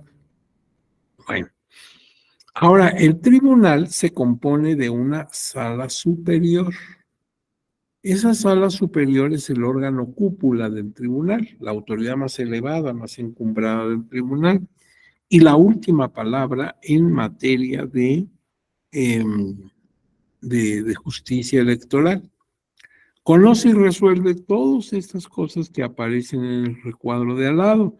Dice, por ejemplo, el recurso administrativo de revisión, el recurso de apelación, el juicio de inconformidad, el recurso de reconsideración, el juicio para la protección de los derechos político-electorales del ciudadano, el juicio de revisión constitucional electoral, el juicio para resolver conflictos laborales, entre el INE y sus servidores, y el recurso jurisdiccional de revisión contra resoluciones del INE y de la sala regional especializada del tribunal. Y en cada caso te van dando las siglas. Pero ojo, no sé si están viendo ustedes esto y ya les brincó una duda. Porque dice aquí que la sala superior resuelve, entre otras cosas, y lo tiene en el segundo renglón, recurso de, no, en el primero, recurso de revisión, el REV. Entonces, oiga, espérese, es que usted dijo que el REV se resuelve por el propio instituto en el órgano superior. ¿Te acuerdas mi ejemplo? La Junta Distrital de Tapachula y la Junta Distrital de Tuxtla Gutiérrez. ¿Qué pasó? Mira, cuando ustedes vean cada uno de los recursos en particular, te vas a dar cuenta que en el recurso de revisión se dice en uno de los artículos que aquellos recursos de revisión que se interpongan 5 días o dentro de los 5 días anteriores al de la jornada electoral ya no se resuelven, sino que se envían de inmediato al tribunal electoral a la sala que corresponda. Puede ser la superior o puede ser una regional, para que si hay conexidad con un recurso, con un juicio de inconformidad, entonces se solicite esto y se resuelva conjuntamente el juicio de inconformidad con el recurso de revisión con el que está relacionado. En caso de que no haya esa conexidad, esos recursos deben ser archivados como asuntos total y definitivamente resueltos. Eso es la ley. Ahí es donde tendría la posibilidad la sala superior de que uno de estos recursos los conozca y resuelva la sala superior, no el órgano superior del tribunal.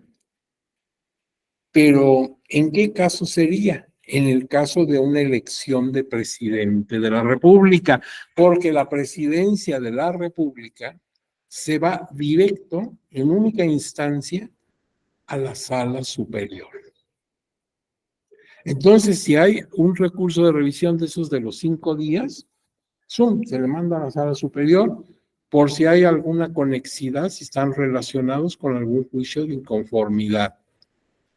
Es el interesado, el partido interesado, el que debe advertirle a la sala, oye, allí en tu Secretaría General obra un recurso de revisión, tal, y está relacionada con esto. Te ruego que, si esto es así, acumules, así se llama, se acumula ese recurso con el juicio de inconformidad para que lo resuelvas conjuntamente.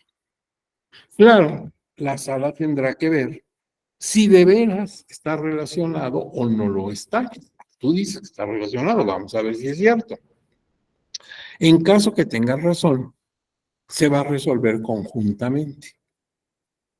Y si al terminar los juicios de inconformidad, el tiempo de los juicios de inconformidad, no se adujo la conexidad con alguno, la persona que actúa como secretario general de la sala, a la que estemos hablando, dice en la última sesión, cuando ya se resuelven los últimos juicios de inconformidad que se impugnaron, Dice, señores, señoras magistradas, en la secretaría a mi cargo, obra los expedientes tal, que son recursos de revisión de los que se interponen 5 días antes de la elección y que nadie adujo su conexidad con juicios de inconformidad.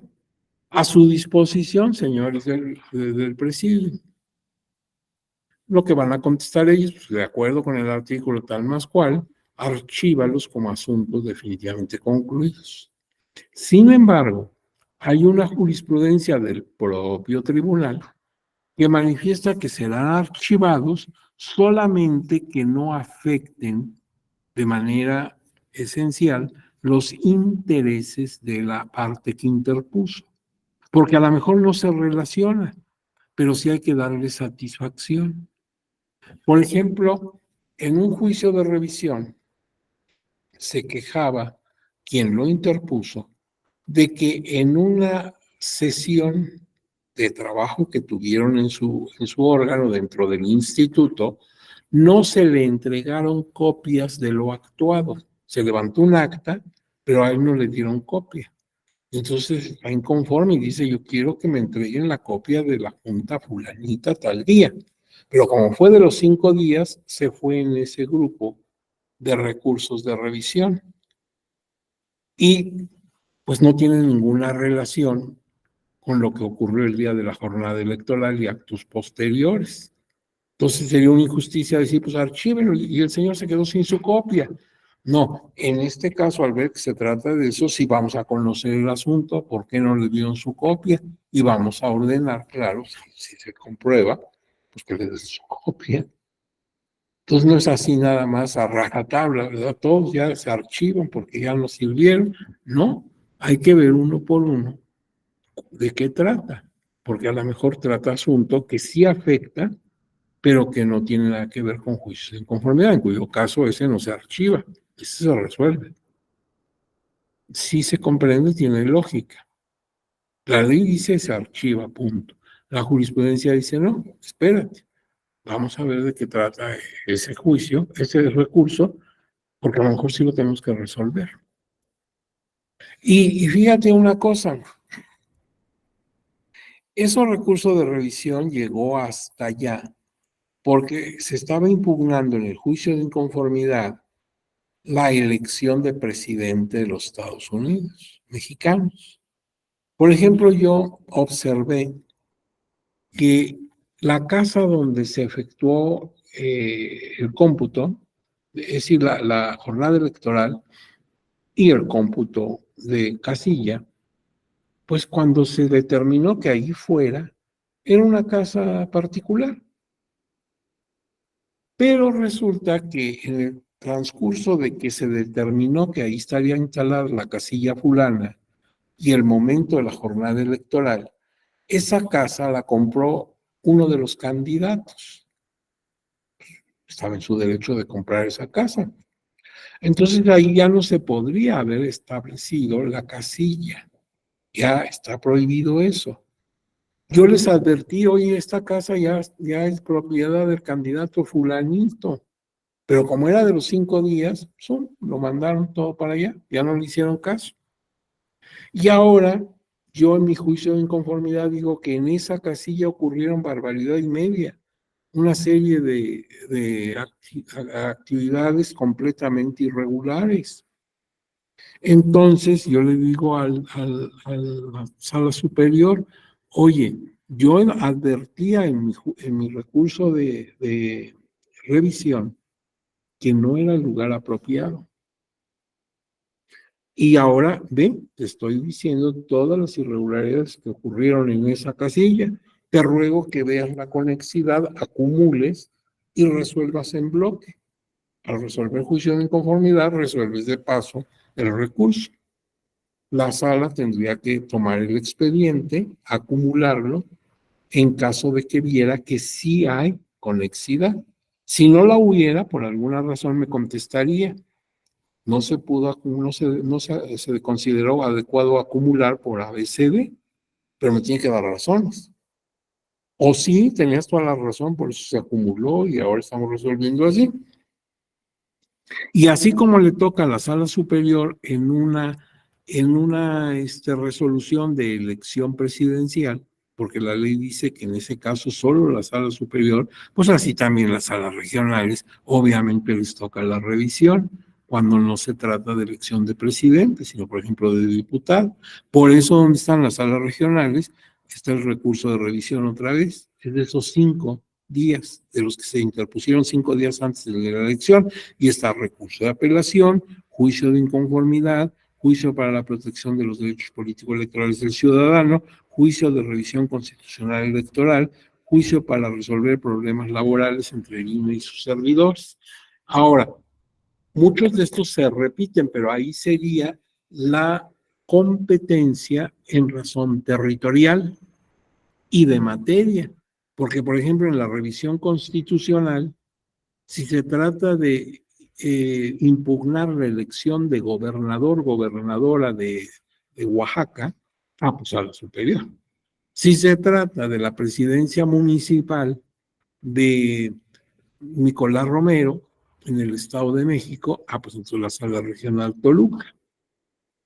Por eso es que se repiten.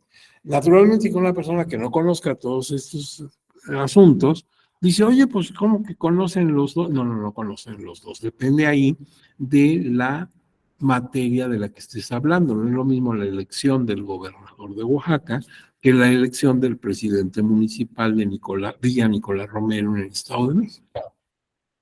Por eso, a veces la competencia la tiene la sala superior y a veces la competencia la tiene la sala regional.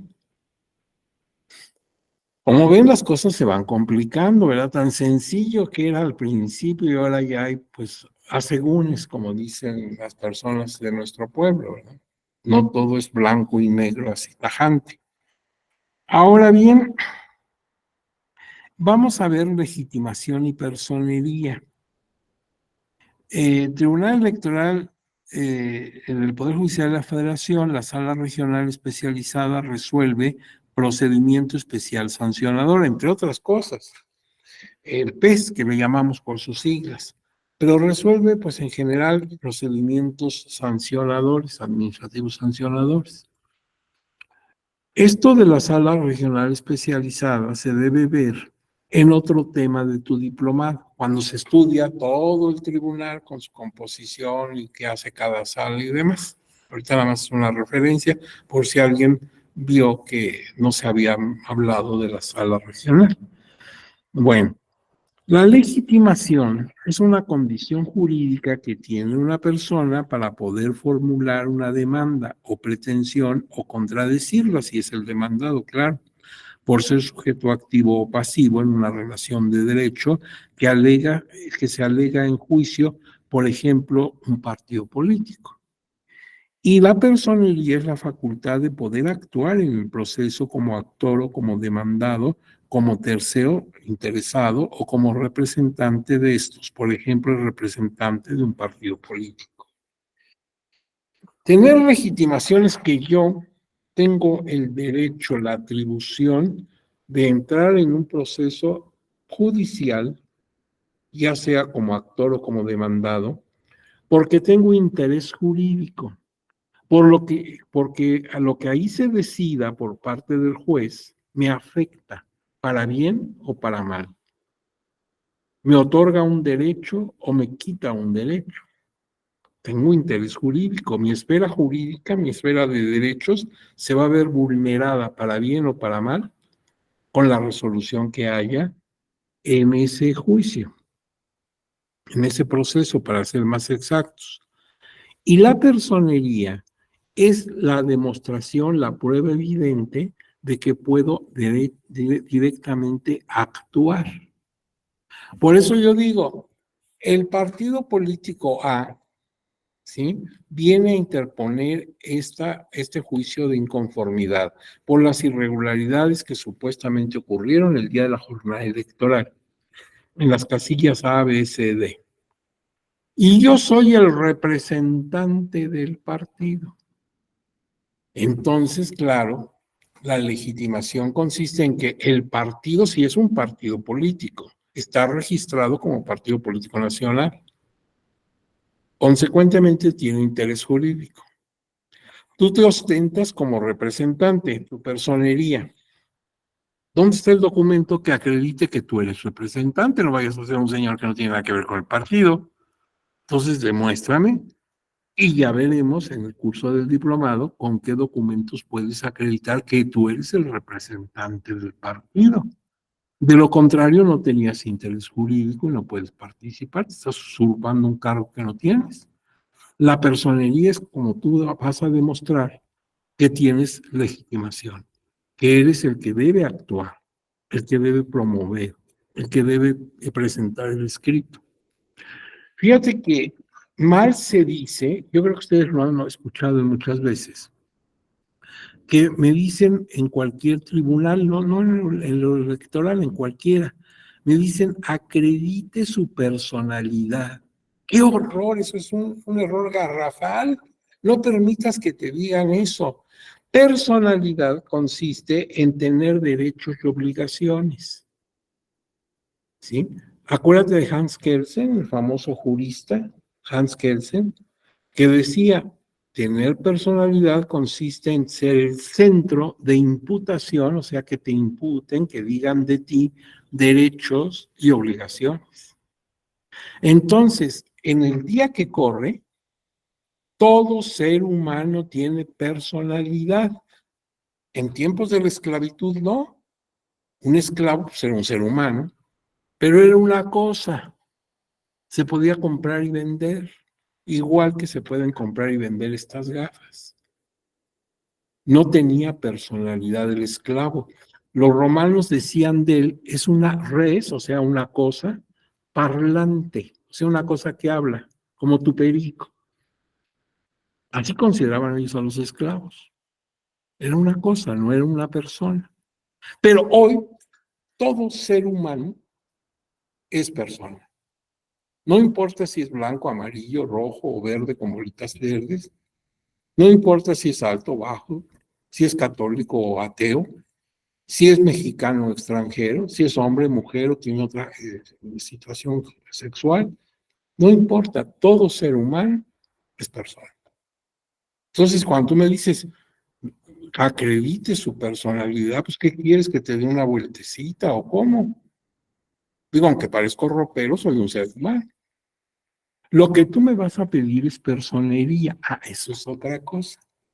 Que yo tenga las credenciales suficientes para poder intervenir en un proceso y llevar a cabo cualquier actuación.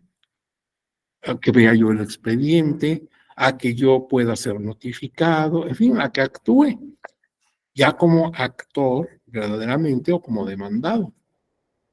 Entonces pídeme, sí, pues que yo me acredite. Por ejemplo, yo llego representando a la parte en un proceso civil, le dicen acredite su personería. Ah, pues aquí está mi cédula profesional al corriente, aquí la tiene usted. O sea, cuando digo que soy abogado es porque soy abogado.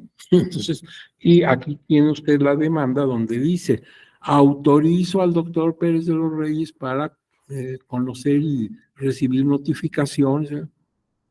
Por eso, muéstrame el expediente.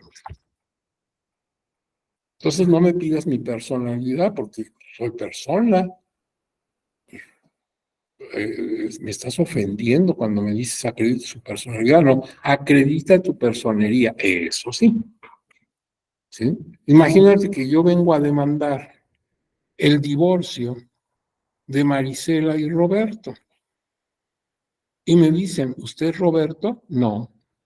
Supongo que tampoco Marisela, no tampoco Marisela. Entonces, ¿qué ventaja es eso? No, es que son mis vecinos y me dan mucha lata con sus discusiones y no me dejan. No, aquí tiene que venir alguno de los dos o los dos. Pero usted, ¿qué interés jurídico, en qué le afecta o en qué le va o le viene el matrimonio de estas personas? Entonces usted no tiene legitimación. Pues ya para qué le pedimos personería. De manera que son dos cosas distintas. Legitimación es que tengo interés jurídico. Personería, que puedo actuar. Por ejemplo, el interés jurídico lo tiene mi partido, pero yo me ostento como representante. Así vamos a ver. ¿Qué documentos lo acreditan a usted como representante de ese partido? Ah, pues aquí tengo mi nombramiento. Ah, pues aquí tengo un documento notarial que así lo acredita, etcétera. Y entonces demuestro que yo vengo a hablar por ese partido. Por ahí no sé si alguien levantó su mano. Sí, don José.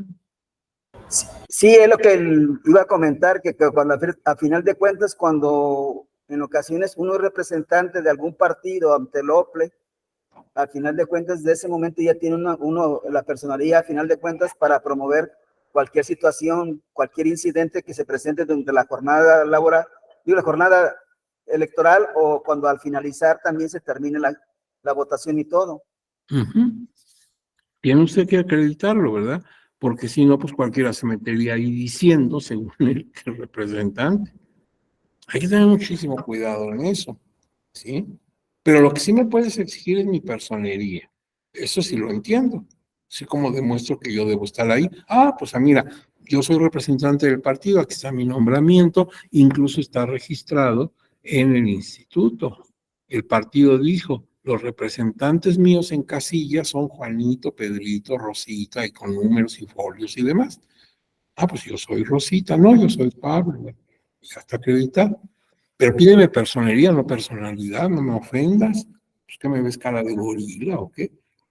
Pues yo soy un ser humano y como ser humano tengo personalidad, no necesito acreditar nada. Basta con ser humano para tenerlo. Si viviéramos en tiempo de la esclavitud, sí, porque aunque sea un ser humano, ¿qué tal que soy un esclavo?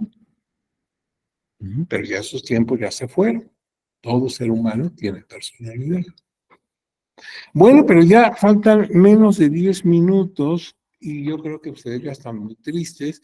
Entonces, y más que es viernes, entonces, pues no sé si allá en tecnologías alguien nos está escuchando y nos diga si no hay ahí un recado, una pregunta, cosa así. No hay nada. No sé si está el ingeniero Galván. No está el ingeniero Galván, no está. Bueno. Pues entonces tomemos la decisión. Les deseo un fin de semana muy tranquilo, disfrútenlo mucho y procuren, claro, cuidarse de cualquier contagio y cosas así. Espero que se la pasen, como dicen nuestros amigos argentinos, se la pasen bomba, para que el lunes vengan con muchos ánimos, ¿verdad? A seguir desmenuzando estos temas. Agradezco mucho sus mensajes y sus muestras de afecto y están correspondidos plenamente. El próximo lunes, tempranito, a la 1 en punto arrancamos, ¿de acuerdo? Bien, pues nos salimos de la sesión. Que estén todos muy bien, ¿eh? Cuídense mucho. Gracias, doctor. Gracias, buen fin.